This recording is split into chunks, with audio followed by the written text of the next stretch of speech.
Dedikasi tenaga medis dalam memberikan pelayanan kesehatan di tengah COVID-19 belum usai. Bahkan mereka juga sempat menahan rindu karena jauh dari keluarga selama beberapa bulan. Keresahan dan kegelisahan kerap kali menjadi hal yang tidak dapat mereka hindari.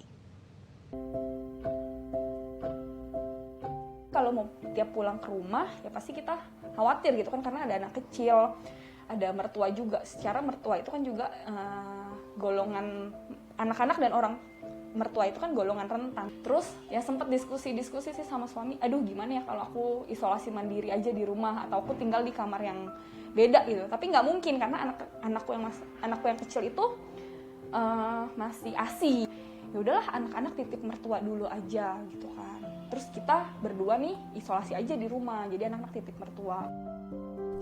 Karena khawatir dengan orang-orang terdekat, tenaga medis pun memilih tinggal jauh dari keluarga untuk sementara waktu. Beberapa dokter tinggal di dormitori Rumah Sakit Cinta Kasih untuk melindungi keluarga di rumah. Saya cuma takut aja ketika nanti saya tetap bertahan di rumah, terus nanti ya saya sih nggak berdoa ya, tapi kalau nanti ternyata tiba-tiba ada sesuatu yang terjadi kepada orang tua saya, takutnya sih saya menyesal aja gitu loh. Maksudnya kenapa nggak dari awal saya pindah aja, saya ini aja isolasi diri sendiri. Sampai kira-kira 2 minggu kali ya, anak-anak udah di mertua, ya anak-anak sih happy aja ya, nggak gimana-gimana, cuma nanyain kapan nih mama pulang kerja, kayak gitu. Sampai akhirnya suami saya dapat laporan, aduh anak-anak udah mulai rewel nih, udah mulai cariin mama papanya. Akhirnya suami saya bilang, ya udahlah, aku yang ke anak-anak, kamu yang isolasi aja, nggak apa-apa tinggal di dormitori rumah sakit.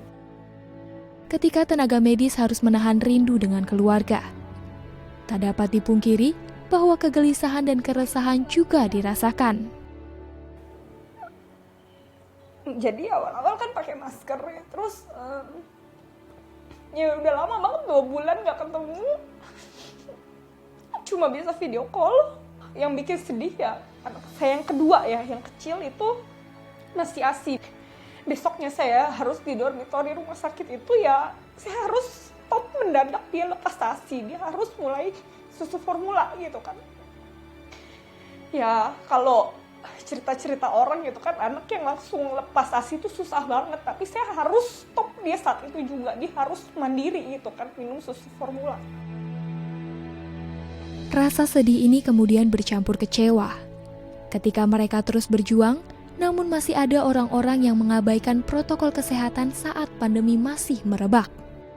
Marah iya, sedih juga iya gitu, karena sedih sih ngelihat perilaku orang-orang kita ya, udah tahu COVID ini tuh belum selesai gitu, tapi mereka itu bisa santai jalan-jalan keluar, nggak ada yang pakai masker, masih ngumpul rame-rame gitu.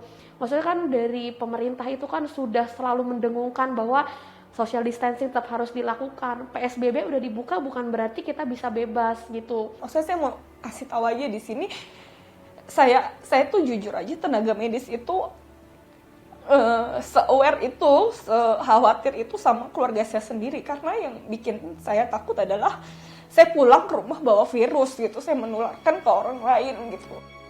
Perjuangan tenaga medis di rumah sakit tidak akan lengkap tanpa adanya partisipasi dari masyarakat. Bahwa corona itu tetap ada loh bareng kita. Memang kita diminta untuk bisa berdamai dengan corona, tapi bukan berarti kita bisa bebas melakukan segala sesuatunya. Ketika dunia ini membutuhkan kita ya untuk berubah, ya kita harus berubah gitu kan. Mungkin nggak akan sama seperti sebelum waktu pandemi tuh, tapi ya mau nggak mau kita harus terima perubahan itu, nggak bisa dipaksakan. Oh harus balik ke kondisi normal. Tapi ya itu kita harus berubah. Mulailah perilaku hidup bersih dan sehat gitu. Harus sering cuci tangan. Ya kalau keluar kita pakai masker.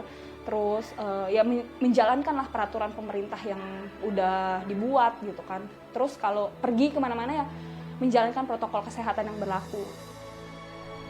Novi Dwi Anjani, Ridwan Maulana, Daai TV.